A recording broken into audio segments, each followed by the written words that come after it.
सोचिए एक ऐसी कंट्री जहां सड़कों पर लोग सिर्फ प्रोटेस्ट नहीं कर रहे बल्कि सिस्टम के वजूद पर सवाल उठा रहे हैं। दूसरी तरफ दुनिया का सबसे पावरफुल सुपर पावर जो खुद को ग्लोबल ऑर्डर का प्रोटेक्टर मानता है, बीच में इजराइल, ऑयल, न्यूक्लियर वेपन्स का खौफ, सैंक्शंस की जंजीरें और पावर का खेल जो सिर्फ टीवी डिबेट्स तक सीमित नहीं रहा है बल्कि आपकी और मेरी जिंदगी तक असर डालता है। सवाल सिर्फ ये नहीं है कि यूएसए और ईरान दुश्मन क्यों बने, असल सवाल ये है कि क्या ये लड़ाई रिलीजन की है या फिर उसके पीछे वो सच छुपा है जिसका नाम है पावर, कंट्रोल और सॉवरेनिटी। और अगर ये पावर की लड़ाई है तो इसका असर तेहरान से तेल अवीव और वाशिंगटन से न्यू दिल्ली तक क्यों पहुंचता है। इस वीडियो के अंत तक आप सिर्फ ईरान की हिस्ट्री नहीं बल्कि ईरान का प्रेजेंट और फ्यूचर दोनों समझ जाएंगे, क्योंकि ईरान की सड़कों पर जो आग इस समय जल रही है उसकी चिंगारी आज की नहीं है, वो 70 ईयर्स पहले 1953 में एक ऑपरेशन के द्वारा लगाई गई थी।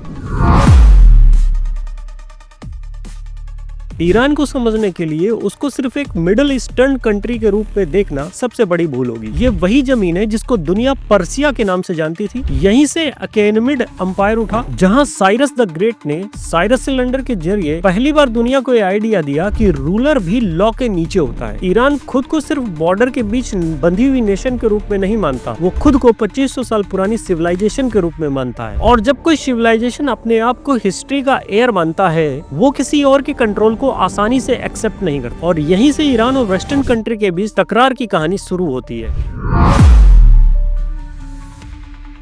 1951 के करीब ईरान के प्राइम मिनिस्टर बनते हैं मोहम्मद मोसादेक, और एक ऐसा लीडर जिसने दुनिया को दिखा दिया कि डेमोक्रेसी केवल स्पीचेस नहीं होती है बल्कि वो डिसीजन लेती है। मोसादेक ने अपनी आवाम से एक सिंपल सवाल पूछा कि ईरान के ऑयल पर ईरान का हक क्यों नहीं। दोस्तों, इसका रीजन ये है कि 1951 में British Anglo Iranian oil company Iran के ऑयल का एक्सट्रैक्शन करती थी, लेकिन टोटल बेनिफिट का सिर्फ 16% ही ईरान को मिलता था। और ये बात मोसादेक को हजम नहीं हुई और उसने ईरान के ऑयल का नेशनलाइजेशन कर दिया। ये डिसीजन ब्रिटेन के लिए केवल इकोनॉमिक लॉस नहीं था, ये एक डेंजरस एग्जांपल था और अमेरिका के लिए कोल्ड वॉर के दौरान ये कंट्रोल खोने का सिग्नल था। 1953 में अमेरिकन CIA और ब्रिटिश MI6 ने मिलकर ऑपरेशन एजेक्स लॉन्च किया। इसके तहत ब्राइब्स, मैनिपुलेशन और प्रोपेगेंडा को ईरान पे फैलाया गया, और इसका रीजन ये हुआ कि एक इलेक्टेड प्राइम मिनिस्टर को हटा दिया गया क्योंकि उसने अपने देश के रिसोर्सेज पर अपना हक मांगा था, और इसकी जगह पर शाह को एक डिक्री साइन कराकर नया प्राइम मिनिस्टर बनाया गया। दोस्तों, उस दिन ईरान ने एक बात जरूर सीख ली होगी कि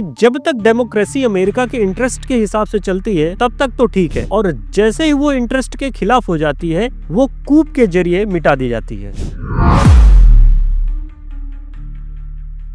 एक नए प्राइम मिनिस्टर शाह का दौर आता है और ईरान बाहर से बड़ा ही मॉडर्न लगने लगता है। तेहरान की नाइट लाइफ, अमेरिकन कार और $20 बिलियन से ज्यादा के यूएस के आर्म्स डील वहां पर साइन होते हैं। लेकिन इस चमक के पीछे अंधेरा छुपा हुआ था। पॉलिटिकल अपोजिशन को क्रश किया जा रहा था। शावक, जो शाह की सीक्रेट पुलिस थी, टॉर्चर का सिंबल बन चुकी थी। आम लोगों को electronic shocks, sleep deprivation, mock execute किया जा रहा था। रिलीजन को भी कंट्रोल किया जा रहा था, और जो वहां रहने वाले शिया मुस्लिम्स थे उनको जेल भेजा जा रहा था। आम आदमी के लिए महंगाई, करप्शन और सिस्टम की बेइज्जती बढ़ती जा रही थी, और इस घुटन के बीच एक आवाज तेज होती गई, अयतुल्लाह रूहुल्लाह खोमेनी। ये आदमी एग्जाइल में रहते हुए भी कैसेट टेप के जरिए लोगों के घर घर तक पहुंच रहा था, और धीरे धीरे शाह के खिलाफ गुस्सा रिवॉल्यूशन में बदल गया। तेहरान की सड़कों पर लोग नहीं, एक इतिहास चल रहा था। मिलियंस लोग प्रोटेस्ट कर रहे थे। ये सिर्फ एक रिलीजियस अपराइजिंग नहीं थी, ये था डिक्टेटरशिप के खिलाफ गुस्सा, फॉरेन इंटरफियरेंस की यादें और वेस्टर्न डोमिनेशन का विरोध। खोमेनी पेरिस से वापस ईरान आए और शाह देश छोड़कर भाग गया। इसके बाद खोमेनी ने ईरान को एक इस्लामिक रिपब्लिक का दर्जा दिया, एक ऐसा सिस्टम जहां सुप्रीम लीडर सबसे ऊपर होता है। लेकिन इसी के शासन के दौरान 1979 में एक बड़ी घटना घटती है। US embassy crisis. 52 अमेरिकन को 444 दिन के लिए बंधक बनाया गया, और उस दिन के बाद ईरान और अमेरिका के बीच सिर्फ रिश्ता ही नहीं, भरोसा भी टूट गया। 1980s में ईरान इराक वॉर जो कि करीब 8 साल चला और 10 लाख से ज्यादा लोग मारे गए इसमें, और अमेरिका ने इराक की सद्दाम हुसैन को सैटेलाइट इंटेलिजेंस, लोन्स और केमिकल वेपन्स के थ्रू सपोर्ट किया। हाल ये था कि ईरान के लिए अब ये केवल वॉर नहीं, ये एक सर्वाइवल का मुद्दा बन गया और उसके बाद शुरू होता है सैंक्शंस का सिलसिला। ईरान की इकोनॉमी तो टूटने लगी और खोमनी का सिस्टम और ज्यादा हार्ड होने लगा। 2000s में ईरान का न्यूक्लियर प्रोग्राम स्पॉटलाइट में आया और ये वेस्टर्न कंट्रीज के लिए सबसे बड़ा खतरा था। 2015 में JCPOA डील से उम्मीद जगी, लेकिन 2018 में अमेरिका इस डील से पीछे हट गया और ईरान के लिए मैसेज क्लियर था कि नेगोशिएशन भी सेफ नहीं है। दोस्तों, एक नाम दुनिया भर में गूंजता है, महसा अमीनी, एक 22 साल की लड़की जो कि हिजाब पुलिस कस्टडी में थी और उसकी वहां पर मौत हो जाती है और उसकी मौत एक इंसिडेंट नहीं बनता, एक स्पार्क बन जाता है ईरान के लोगों को प्रोटेस्ट करने पे। इससे पहले भी ईरान में अनएम्प्लॉयमेंट, 40% से ज्यादा इन्फ्लेशन और फ्यूचर के लिए कोई भी रोड मैप नहीं दिख रहा था, जिसकी वजह से लोग सड़कों पर प्रोटेस्ट करने लगे और स्लोगन एक ही था, वुमेन लाइफ फ्रीडम। और ये मूवमेंट रिलीजन के खिलाफ नहीं था, ये कंट्रोल के खिलाफ था।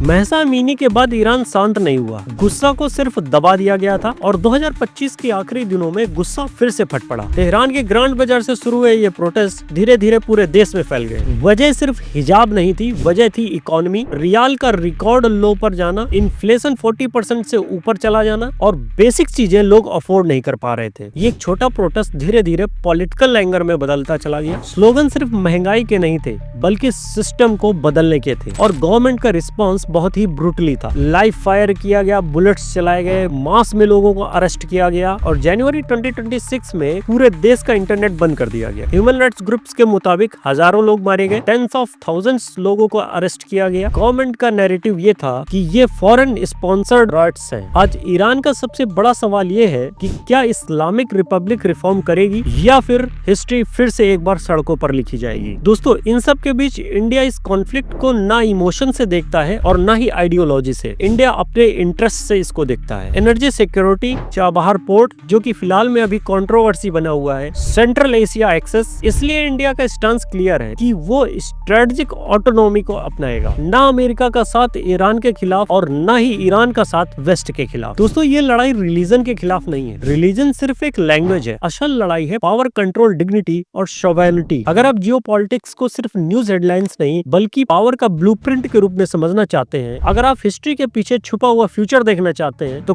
करंट एंड क्लासिक को सब्सक्राइब करो, बेल आइकन को प्रेस करो और वीडियो को शेयर करो, क्योंकि जियोपॉलिटिक्स को समझना आज लग्जरी नहीं बल्कि जरूरत है। Thank you so much.